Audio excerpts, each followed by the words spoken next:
বেইজ্জতি করা হবে, সবাইকে বলা হবে এই নাফরমানের দিকে তাকান হাসরবাসী, এই নাফরমান আল্লাহর নাফরমানি করছে, তার জন্য তার আজকে জাহান্নামের শাস্তি নির্ধারিত হয়েছে, তাকে এখন জাহান্নামে নেওয়া হবে। এটা তার বেইজ্জতি, মাজমুমা। এরপরে মাদহুরা, এরপরে তাকে লাথি দেওয়া, এক এক লাথির লগে সামনে গিয়ে পড়বে, আরেকটা শর্ট দিবে, আরেক শর্টে আরেকটু, এভাবে শর্ট দিয়ে লাথি দিয়ে দিয়ে জাহান্নামে ফেলা। আল্লাহর নবী বলেন সামান্য ছোট্ট নেকি কেউ, ভালো কাজ কেউ, একেবারে সামান্য ছোট নেকির কাজটাকেও ছোট মনে করো না। এটা আর আমি করলি আর কি না, এটা মনে করো। আল্লাহ নবী বলেন ওয়ালাউ আন তালকা আখাকা বিওয়াজহিন তালকিন, তোমার সহযোগিতা করার মতো কিচ্ছু নাই, কমপক্ষে তোমার ভাইয়ের দিকে হাসি মুখে তাকাও, একটু হাসি মুখ দিয়ে তাকাও। আল্লাহ নবী বলেন এটার দ্বারাও তোমার আমল নামায় সাদাকার সওয়াব আসবে। এটারও ছোট মনে করো না। আর আইস দিলে কি তৈব, দুটা টেও দিতে পারলাম না, আর একটা আইস দিয়ে না আইসে দাও, বুঝেন নাই কথাটা? দুইটা টাকাও দিতে পারলে না, ঠিক আছে, আফসোস করো না, একটা হাসি দাও, তাকে একটু একটা ছোট্ট দোয়া করে দাও, ভাই আল্লাহ তোমার অভাব দূর করে দিন, আমি তো পারলাম না, আল্লাহ তোমারে ধনী বানায় দেন, আল্লাহ তোমার সংসারে ভরপুর বরকত। একদূর কথাগুলো ক্ষতি আছে কোন, কিন্তু আমার লাভ হবে নিয়েতে কথা বলেন, আমার লাভ হবে কিনা? আল্লাহ রসুল এটা বলছে। আমার শায়েখ, আমার হযরত, আরো একজন অন্যতম হালকানগর হযরত আরিফ বিল্লাহ আল্লামা হযরত মাওলানা শাহ আব্দুল মতিন বিন হুসাইন দামাত বারাকাতুহুম, হযরত বলে এটা জরুরি কথা বলছে, আমি সেই থেকে এটা আমল করি, অনেক আগে শুনছি। হযরত বলে যে আমরা, আমাদের কাছে বহু মানুষ, সচরাচর মানুষ আমাদের কাছে দোয়া চায়, আপনাদের কাছেও চাচা পরীক্ষা দোয়া করেন, আমরা বলি আচ্ছা। কাকা বিদেশ যাই দোয়া করেন, আচ্ছা। এরম দোয়া চাইলে বহু আচ্ছা আমরা বলে রাখছি, ঠিক কিনা কোন? শত শত আচ্ছা জমা আছে। এখন প্রতিটা আচ্ছা একটা ওয়াদা, ওয়াদা না আপনি না কইলেন আচ্ছা মানে দোয়া করবেন, কিন্তু আপনার সেই ওয়াদা মানে এই যে কইলেন আচ্ছা দোয়া করবেন, করছিলেন নি? তাইলে কত শত কত হাজার আচ্ছা জমা হয়েছেন, আপনি সেই ওয়াদাগুলো তো খেলাফ করতেছেন, আপনি তো দোয়া করলেন না। এই জন্য হযরত বলে ভাই যখনই কেউ দোয়া চায় সাথে সাথে ছোট্ট করে হলেও দোয়া করে দেওয়া, দোয়া করেন, আল্লাহ কবুল করেন, আল্লাহ বরকত দেন, আল্লাহ কামিয়াব করেন, ফি আমানিল্লাহ, আল্লাহ সুস্থ করে দেন, আল্লাহ হেফাজত করেন, আল্লাহ রহমত দান করেন, এই কদ্দুর কইয়া দেন।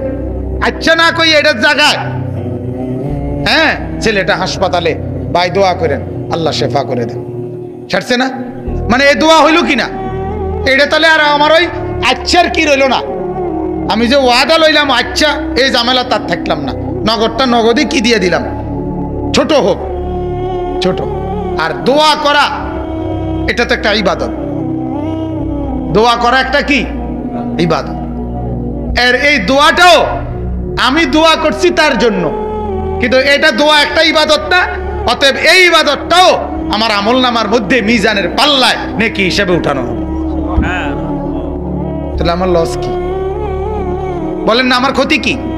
এই জন্য ছোট থেকে ছোট ভালো কাজ, এক অন্ধকে রাস্তা দেখায় দেওয়া, রাস্তা পার করে দেওয়া, আল্লাহর নবী বলছে সাদাকা নাকি? এক রাস্তা থেকে কষ্টদায়ক, রাস্তার একটা কলার ছিলকা, রাস্তার একটা বাদামের খোসা, একটা আলপিন, যে কোনো কাঁটা, এটা রাস্তার থেকে সরিয়ে দেওয়া, আল্লাহর নবী বলছে এটা তোমার ঈমানের অংশ। পৃথিবীর কোন ভদ্রতা বেঈমানরা শিখায় নাই, পৃথিবীর সমস্ত ভদ্রতা ইসলাম শিখাইছে, কিন্তু ওরা ভদ্রতা নিয়ে ইসলাম থেকে ইসলাম এইটা কাইটা দিছে এই কথা বলে না, যেটা মোহাম্মদ থেকে নেওয়া, এটা কোরআন থেকে নেওয়া, এটা হাদিস থেকে নেওয়া, বলে নিজেদের নামে, কিন্তু রাত গভীরে নিয়ে যায় আমাদের ইসলাম থেকে। কথা বুঝছেন? এটা হলো মেইন কথা।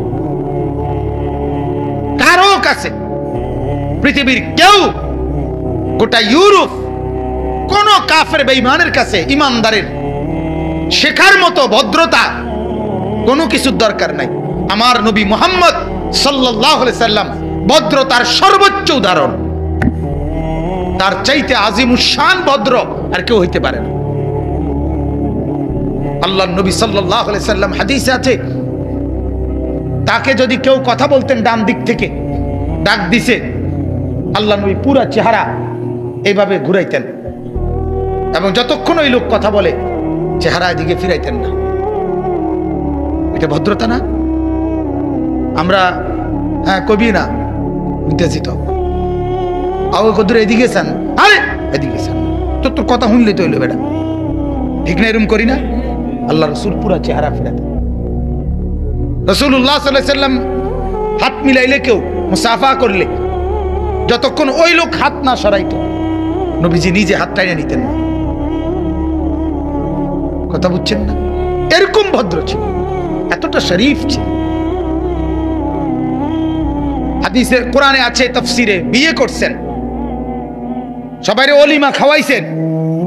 2-4 জন সাহাবী তখনও বসে রয়েছে, আপনি কথা কইতেছেন, নবীজি এখানেই বসে আছে, ভেতরে যাচ্ছে না কেন? এরা তো মেহমান। অথচ সাহাবী ওনার এই কথাটা একবার বলে নাই। কিতা নাক কলফতার কি ভাই, তুই এইসব ভাত খাবাই দিছি, আবার বইয়া রয়েছে এনে, কথা বুঝেন নাই? না। তাহলে কি পরিমাণ শরীফ, কি পরিমাণ ভদ্র। হাদিসে আমরা পড়ছি, একটু প্রতিবন্ধী একজন মহিলা, মানসিক একটু সমস্যা মাথায়, মদিনার। একদিন আল্লাহর নবী মসজিদের দিকে আসতেছে, নামাজের ওয়াক্ত। আল্লাহর নবী কই মহিলা, এ মুহাম্মদ দিগো। আল্লাহর নবী বেটির কাছে গেছে, এদিকে কথা আছে, ওই হাত ধরে টাইন না এক গাছের নিচে কি যেন বিড়বিড় করে বলছি। তো আল্লাহ রাসূল সাল্লাল্লাহু আলাইহি সাল্লাম মহিলা ছেড়ে দেওয়ার পরে আয়েশা নামাজ পড়াইছে। তো সাহাবীরা জিজ্ঞাসা করলেন, ইয়া রাসূলুল্লাহ, এই মহিলা আপনাকে কি বলল? কিচ্ছু কইছে না, কোনো কথাই বলে নাই, কিছুই কয় নাই, কি তা জানি বিড়বিড় করছে। তাইলে আপনি এতক্ষণ ওখানে দাঁড়ায় রইলেন? সে তো আমাকে ডাক দিছে। কি পরিমাণ ভদ্রতা! সুবহানাল্লাহ। যার চেহারায় নূর, যার আখলাকও নূর, যার গোটা জিন্দেগি নূর। হায় যুবক, কারে ছাড়লা, কারে ধরলা, কারে ছাড়লা? হ্যাঁ, রাসূলুল্লাহ সাল্লাল্লাহু আলাইহি সাল্লামের সাহাবী উম্মে সুলাইম, মহিলা সাহাবী, নবীজিকে দাওয়াত দিছে। হযরতে আনাস রাদিয়াল্লাহু তাআলা আনহুর মা, আল্লাহর নবী এশার নামাজ পড়ে এরম বাড়ির উঠানের মধ্যে আইসা দাঁড়াইছে। হযরতে উম্মে সুলাইম মহিলা, আনাস রাদিয়াল্লাহু তাআলা আনহুর মা, দরজা মেলে আল্লাহর নবীর চেহারার দিকে তাকায়া রইছে।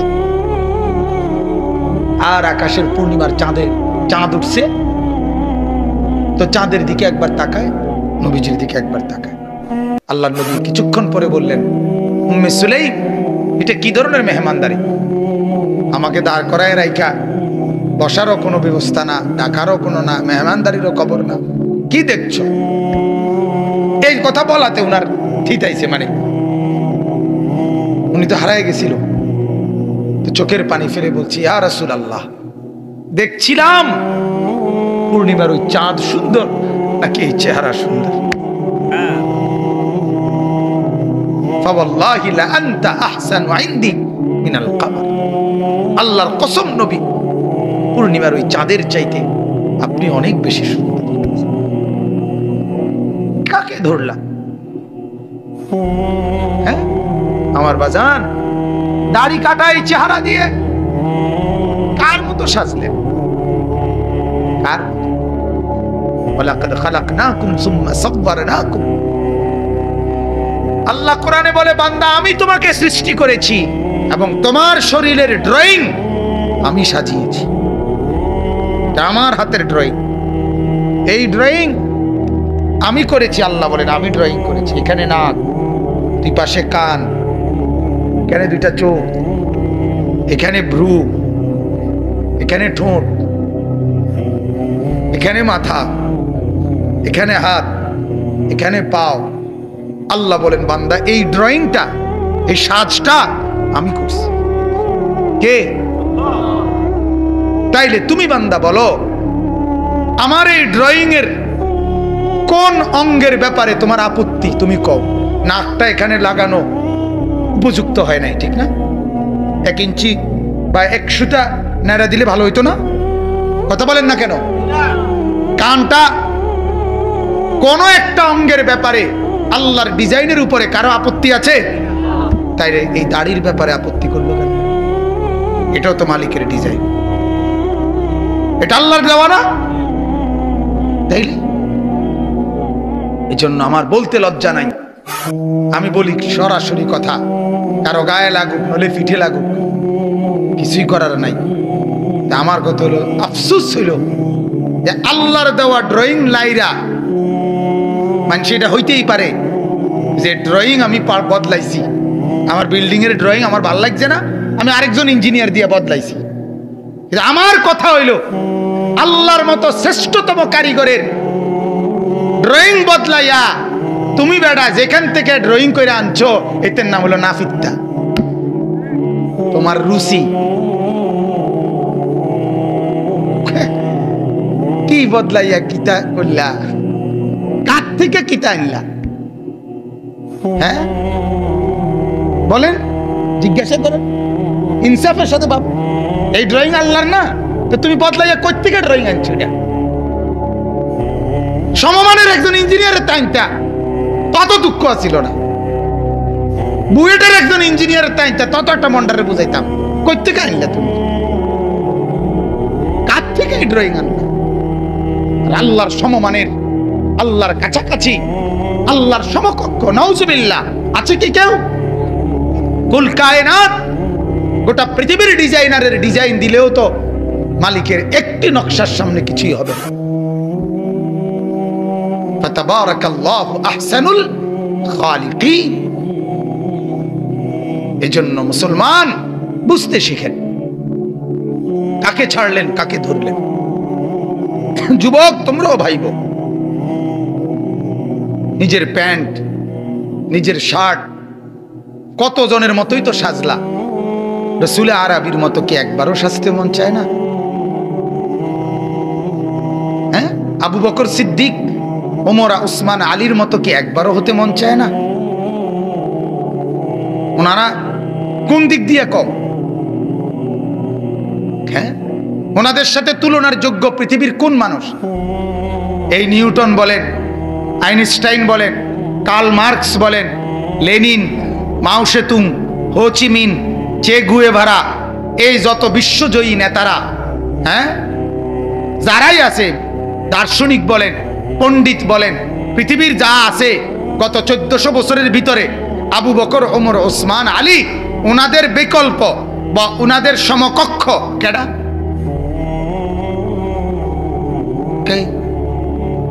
ওমরের মতো একটা বাদশাহ পৃথিবী দেখা,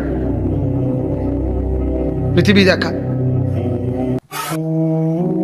আমি ডক্টর আফম খালিদ হোসেন দামাত বারাকাতুম হযরতের বয়ানে শুনছি, চীনের প্রাচীরে লেখা আছে, এই মাও সেতুং বিপ্লবী সমাজতান্ত্রিক নেতা বলছিল, যেদিন আপনার সমাজতন্ত্রের বিজয় হয়েছিল সেদিন সে বলছিল, আজ আমাদের এই সোভিয়েত ইউনিয়নে ওমরের মতো যদি একজন মানুষ পেতাম তাহলে নিশ্চিন্তে তার হাতে ক্ষমতা তুলে দিতাম।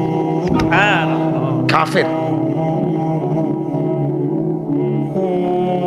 কাফের। তাইলে আমার বন্ধুরা, আমার বাপরা, এটা ভাবেন, নিজেদের মধ্যে নিজেই ফিকির করেন, সাজেন তো সুন্দরভাবে সাজেন, যার সাজ সবচেয়ে সুন্দর ওটা খবর নেন, তার মতো নিজেকে বানান। চেহারা, সুরতে, চুলে, জামায়, পোশাকে নবী পাক সাল্লাল্লাহু আলাইহি সাল্লামের মতো হতে চেষ্টা করেন, সাহাবাদের মতো হতে চেষ্টা করেন, আউলিয়া বুজুর্গদের মতো হতে চেষ্টা করেন। ওনারা পৃথিবীতে অমর। আমার শায়েখ আল্লামা মুফতি মুশতাকুন নবী সাহেব বলে, জুনায়েদ বাগদাদি, ওনার নাম আজও আমরা জানি, যে ওনার আমলের বাগদাদের কোনো শাসকের নাম কেউ জানে না। বাইজিদ বুস্তামি, ওনার নাম আমরা জানি, কিন্তু ওনার আমলের বুস্তাম নগরীর সবচেয়ে ধনী কেডা কেউ জানে না। জানে? পয়সাওয়ালার নাম জানে? জানে না। বিল্ডিংওয়ালার নাম জানে? জানে। কত মজবুত বিল্ডিং! ওই যে এখন প্রত্নতত্ত্ব, অর্থাৎ সেটা মানুষের জাদুঘরে রূপান্তরিত। কত হাজারো রাজার প্রাসাদ আছে না? ওই যে আমাদের কুমিল্লা কোটবাড়ি, বগুড়া মহাস্তনগড়, এরকম বিভিন্ন জায়গায়, ঢাকা লালবাগ আছে না, আগ্রার তাজমহল, সেই রাজপ্রাসাদগুলো দুকরে দুকরে চিৎকার করে বলতেছে যে দুনিয়া ধোকা, দুনিয়া ধোকা, দুনিয়া ধোকা। ওমাল হায়াতুদ দুনিয়া ইল্লা লাহবুন ওয়া লাইব। আল্লাহ বলে ধোকা, দুনিয়া তামাশা, তামাশা। পৃথিবীর কোন প্রতাপশালীর নাম গন্ধ পৃথিবীতে নাই। আল্লাহকে যে রাজি করছে, গোলামি করছে, তার নামই টিকে আছে। বলেন আলহামদুলিল্লাহ। নূহ নবীর নাম সেই কখন, এখনো শ্রদ্ধার সাথে আমাদের কলিজায় আছে, ঠিক কি না বলে? আল্লাহ আমাদেরকে বুঝার তৌফিক দান করুন। তাইলে আল্লাহ তাআলা বললেন, মান জাআ বিল হাসানা ফালাহু খায়রুম মিনহা, যে একটি নেক কাজ করবে সেটা তার জন্যই হবে, এবং আমি আল্লাহ তাকে এর বিনিময়ে অনেক উত্তম বিনিময় দেব। ওয়াহুম মিন ফাযাইন ইয়াউমাইদিন আমিনুন। এরপর আল্লাহ বলেন, এবং আমি আল্লাহ তাকে হাসরের ময়দানের কঠিন ভীতিকর পেরেশানি পরিবেশ থেকে নিরাপদ রাখব। হাসরের ময়দান হবে বড় পেরেশানির জায়গা। হাসরের ময়দান মামুর বাড়ি না, নানার বাড়ি না। হাসরের মাঠ শ্বশুর বাড়ি না। হাসরের মাঠ সেই মাঠ সমস্ত নবী যেই মাঠের ভয়ে কাঁদছে, সমস্ত নবী। হাসরের মাঠ আমাদের নবী সাল্লাল্লাহু আলাইহি সাল্লাম পর্যন্ত 5 ওয়াক্ত নামাজের পরে নবীজি দোয়া করতেন, আল্লাহুম্মা হাসিবনি হিসাবান ইয়াসীরা। আল্লাহ, আমি মুহাম্মদের হিসাব সহজ করে দিই। নবীজি, নবীজি। অথচ নবীজি বলছে, হাসরের ময়দানে প্রথম সুপারিশ করব আমি, আনা আউয়ালু শাফিঈন, আনা আউয়ালু মুশাফফাইন। হাসরের ময়দানে প্রথম সুপারিশ গ্রহণ করবে আল্লাহ আমারটাই। বিয়াদি লিওয়াউল হামদ। হাসরের ময়দানে আমার হাতে থাকবে আল্লাহর প্রশংসার পতাকা। হাসরের ময়দানে আমার জন্য নির্ধারিত থাকবে আলাদা জায়গা, মাকামে মাহমুদ। আল্লাহর নবী বলেন, জান্নাতের দরজা প্রথম আমি নাড়াবো, আনা আউয়ালু মান ইয়াকরাউ বাবাল জান্নাহ। আমি প্রথম নাড়াবো। এত মর্যাদা যার, এত মর্যাদা যার, তিনি পর্যন্ত আল্লাহর কাছে বলে, আল্লাহ, তারপরও ভয় লাগে, তারপরও একটু একটু ডর ডর লাগে, আল্লাহ হিসাব সহজ করে দিন। নবীজি বলছে, হাসরের ময়দানে প্রত্যেককে আল্লাহর সামনে দাঁড়াইতে হবে। ওয়াকিফুহুম ইন্নাহুম মাসউল। আল্লাহ বলে, দাঁড় করো ফেরেশতা, জিজ্ঞাসা করব। কোরআনের আয়াত। প্রত্যেকে প্রত্যেকে। এবং আল্লাহ যখন জিজ্ঞেস করবে, তখন আর কেউ থাকবে না সাথে। লাইসা বাইনাহু ওয়া বাইনাহু তারজুমান।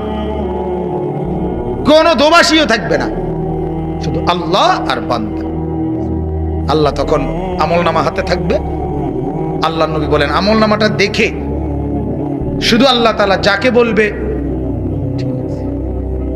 যাও, আল্লাহ আরাস ফাকাত, আল্লাহর সামনে শুধু পেশ হবে আর আল্লাহ বলবে যাও। আল্লাহ নবী বলেন, সেই জান্নাতি। আর যারে শুধু আল্লাহ বলবে থামো, এটা পৃষ্ঠা উল্টাও, আল্লাহ নবী বলে সেই জাহান্নামী। আর হিসাবটি দেখতে মান নুকিশা উসিবা, যারই হিসাব নিবে আল্লাহ, যাকে বলবে আল্লাহ সে আযাবে পড়বে। আমার বাপ খামখেয়ালি মনে করে, কলিজার ভেতর থেকে বিশ্বাস নিয়েই বলতেছি, কোরআনের এতগুলো কথা মিথ্যা আর আপনার বাংলা অঙ্ক ইংরেজি বইয়ের কথাগুলো সব বাস্তব না। না, এটাই বাস্তব, ঠিক কিনা বলেন? এটাই সঠিক, এটাই চূড়ান্ত। আল্লাহ আমাদেরকে বুঝার তৌফিক দেন। অতএব আখিরাতের ভীষণ ময়দানে আল্লাহ বলেন নেক কাজের উসিলায় তুমি নিরাপদ থাকবে। হাদিসের মধ্যে আছে, আল্লাহর নবী বলেন তোমার রবের রাগ তোমার উপর থেকে কমায় দিবে। অতএব নেক কাজ বিফলে যায় না। আল্লাহর নবী বলছে ইত্তাকুন নার, ও আমার উম্মত জাহান্নাম থেকে বাঁচো, ওয়ালাউ বিশিক্কি তামারা, যদি কিছু না থাকে কমপক্ষে একটা খেজুরের দানা, আটি খেজুরের দানা চেনেন না, এটা দিয়ে হলেও নিজেকে জাহান্নাম থেকে বাঁচো। এজন্য মনে রাখবেন মুসলমানের সিফাত 1 টাকা হলেও দান করা, 10 পয়সা হলেও দান করা। মুসলমান ফেরত দেয় না, এটা ইমানদার জান্নাতি বান্দা ফেরত দেয় না। সিফাত হওয়া উচিত এটা, এটা আমার যেন গুণ হয়, গুণ। 10 টাকাই দিলাম, 5 টাকাই দিলাম, ফেরত দিলাম। এরপরে নবী বলছে আচ্ছা 1 টাকাও নাই, ফামান লাম ইয়াজিদ ফাবিকালিমাতিন তাইয়্যিবা, ওই যেটা বলছি আগে, যদি সেটাও না থাকে তো একটা ভালো কথা বলো, বুঝেন না? ভালো কথা, ওই যে বললাম একটা দোয়া করে দাও, আল্লাহ আপনারে বরকত দেখ, আল্লাহ আপনার অভাব দূর করে দিক, এরকম একটা কিছু বলো, তাইলেও লাভ হবে। কিন্তু মাফ করেন, আমরা ঢুকতে না ঢুকতেই কই মাফ করে, আছে না এই অভ্যাস আমাদের, এবং কপাল ভাঁজ করে ফেলে। হ্যাঁ, মাত্র খারাইয়ে ফেললাম না, হাত বিছে বিরক্ত, কপাল কি বিরক্তি।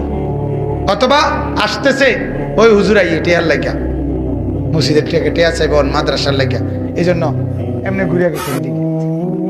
ভাই কিতা কইতে লাগছিলেন, মানে উনি ব্যস্ত, কথা বুঝছেন না? আরেকটা হইলো একবারে এহেন থেকে মানে পিঠ দিয়া একেবারে জায়গার থেকে গেছে হাইটে, ওটার দিকে ওই যে খুঁজবো, এই কারণে জায়গা থেকে সরে গেছে।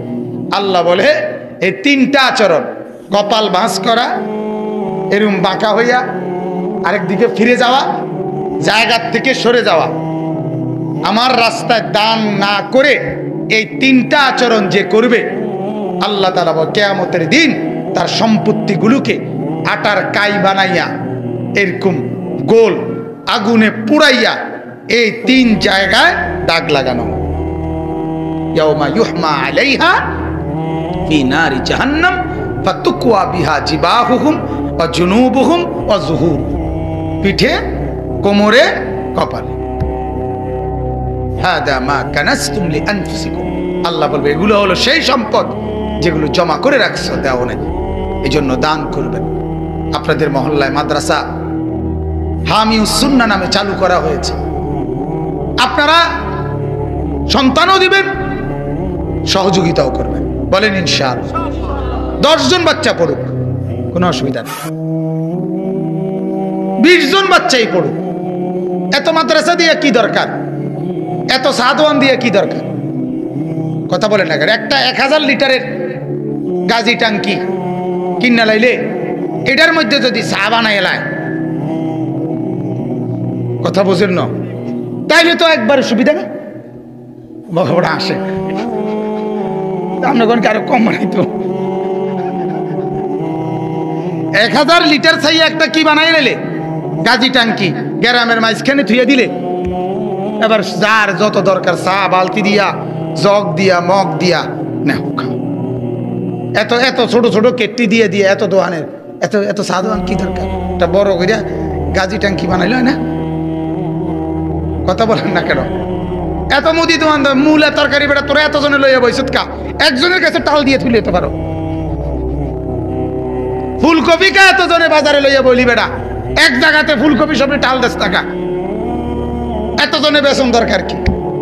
না, আল্লাহ তাআলা বান্দা, আল্লাহর বান্দারা, দুনিয়ার এসব ব্যাপারে তো আপনাদের কোনো প্রশ্ন হয় না, এটার ব্যাপারে প্রশ্ন আসে কেন? এটা শয়তানের ওয়াসওয়াসা। এত মসজিদ কেন, এত মাদ্রাসা কেন, এত ওয়াজ মাহফিল কেন? আরে আল্লাহর কসম, একদিনে একটা মহল্লার মধ্যে 24 ঘন্টাতে টেলিভিশন, নাটক, মোবাইল, এই অস্থিরতা যেই পরিমাণ হয়, সেটার বিনিময়ে 24 ঘন্টা না 24,000 ঘন্টা যদি কোরআনের আওয়াজ হইতো, তারপরেও ওই গুনার ঘাটতি হবে না, গুনার সম পরিমাণ হবে। আল্লাহর কথা, গুনাহের একটা সমাজে একদিনে যে পরিমাণ নাফরমানি হয়, তার লক্ষ ভাগের, কোটি ভাগের 1% নেকের কথা হয় না, এখনো হয় না। একটা খবর একদিনে, একদিনের খবর একটা 3 দিন কয়, ঠিক না? প্রত্যেক বেলা কয়, প্রতি ঘন্টায় ঘন্টায় কয়।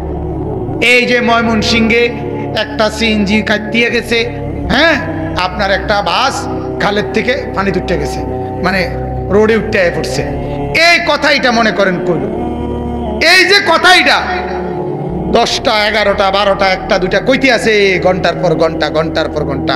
গতকালকের খবর আজকে আবার কয়। আচ্ছা, ময়মনসিংহের এই ঘটনাটা এত হাজারবার বলার, আপনি শুধু এক চ্যানেলে, এবার চ্যানেল যদি হয় 70টা, তো 70টার মধ্যে প্রত্যেক ঘন্টা বললে, তাহলে আপনি এবারে 70 × 24 পূরণ দেন, কতবার বলা হলো?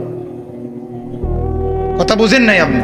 তাহলে এই খবর, সিএনজি কাটিয়ে যাওয়ার খবর, এটা যদি এতবার শোনা উচিত হয়, তাহলে আপনার সন্তান জাহান্নামে চলে যাচ্ছে, এই কথাইটা তো 1 কোটি বার বলা উচিত, 1 লক্ষ বার বলা উচিত। এই জন্য বাজান, নিজেদের মধ্যে ফিকির রাখবেন, আল্লাহর কথা, কোরআনের কথা, আখিরাতের কথা আরো বেশি হওয়া দরকার, ঠিক কিনা বলেন? এই জন্য মসজিদ, মাদ্রাসা, মক্তব, আজকে আমরা আমাদের সমাজ থেকে মক্তব তুলে দিছি। এখন মাইকে কোন লাগে, অভিভাবকদেরকে অনুরোধ করতেছি, আপনারা আপনাদের বাচ্চাদেরকে মক্তবে পাঠান। যারে অনুরোধ করে হুজুরে, অভিভাবক তা হাসে, কারণ অভিভাবক তো জানে আমি তো ঘুমে। কথা বুঝেন নাই? অভিভাবকই তো বেহওয়াদের, অভিভাবকের তো অজু নাই, পুঁতে গোসল করবো কি? কথা বুঝছেন? আমার তো অভিজ্ঞতা এটা। আমার মাদ্রাসাতে ছোট ছোট বাচ্চা, যেগুলো ফজরের পরে আইসা দেওয়ার কথা, নুরানির বাচ্চা, আপনার অনেক বাচ্চারে জিজ্ঞাসা করছি, দেরি হয় কা, তুমি আরো আগে উঠতে পারো না? হেতের ডাইরেক্ট কথা, বহু বাচ্চার কথা। ছোট বাচ্চা তো আর মিশা কথা কয় না, বাচ্চা মানুষ, আম্মু তো ওঠে না, আব্বু তো ওঠে না। হ্যাঁ, তাইলে যে ঘরের মা বাপ নাফরমান, বেনামাজি, সে ঘরে আখিরাত আসবে কোথা? আল্লাহ আমাদেরকে মাফ করে দেন। অতএব আমি মূলত এই আয়াতটাই এজন্য আপনাদেরকে বিস্তারিত বললাম। আল্লাহ তাআলা আমাদেরকে আমল করার তৌফিক দান করুন। দ্বিতীয় আয়াতটার শুধু তরজমা বলি, ওমান জাআ বিসাইয়্যিআ, এইবার এর উল্টো আল্লাহ বলেন, যে একটা গুনাহ করবা, কয়টা? আল্লাহ বলে, যদি মাফ না করায় নাও, তওবা না করো, ইস্তেগফার না করো, তো মনে রাখবা, শুধু যদি আমলনামার মধ্যে একটা গুনাহ থাকে, একটা গুনাহ, তো এটার কারণেও তোমাকে উপর করে, ফাকুব্বাত ওয়াজুহুহুম ফিন্নার, তোমাকে উপর করে, মাথা নিচের দিকে দিয়ে 2 পা উপরের দিকে সোজা করে, এরপরে তোমাকে জাহান্নামে ফেলা হবে। এইটা আয়াতের অর্থ। আর এই উপর করে আরো কিছু কার্যক্রম আছে। প্রথমে জাহান্নামে ফেলার আগে প্রথমে উপর করানো হবে, মানে মাথা নিচের দিকে, পাও কোন দিকে? উপর দিকে। এরপরে বান দেওয়া হবে, ফাগুল্লুহু, আল্লাহ বলেন বান দাও, ফেরেশতাদেরকে বলবে এটা শক্ত করে বান দাও। এরপরে আরেক আয়াতে আছে, ইয়াসলাহা মাদমুমান, বেজ্জতি করা হবে, সবাইকে বলা হবে এই নাফরমানের দিকে তাকান হাসরবাসী, এই নাফরমান আল্লাহর নাফরমানি করছে, তার জন্য তার আজকে জাহান্নামের শাস্তি নির্ধারিত হয়েছে, তাকে এখন জাহান্নামে নেওয়া হবে। এটা তার বেজ্জতি, মাজমুমা। এরপরে মাদহুরা, এরপরে তাকে লাথি দেওয়া, এক এক লাথির লগে সামনে গিয়ে পড়বে, আরেকটা শর্ট দিবে, আরেক শর্টে আরেকটু, এভাবে শর্ট দিয়ে লাথি দিয়ে দিয়ে জাহান্নামে ফেলা।